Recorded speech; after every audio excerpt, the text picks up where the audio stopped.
DPRK Aceh Tenggara tutup rapat paripurna pembahasan rancangan kanun pertanggungjawaban APBK Aceh Tenggara tahun 2022.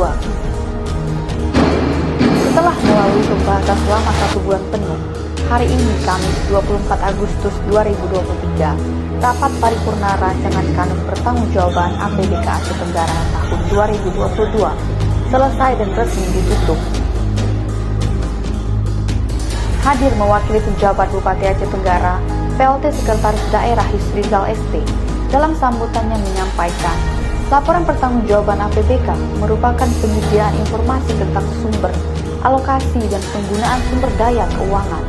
Kemudian bertujuan untuk meningkatkan mutu pelayanan publik yang berkualitas, efektif, efisien, dan teratur terhadap penyelenggaraan jumlah dan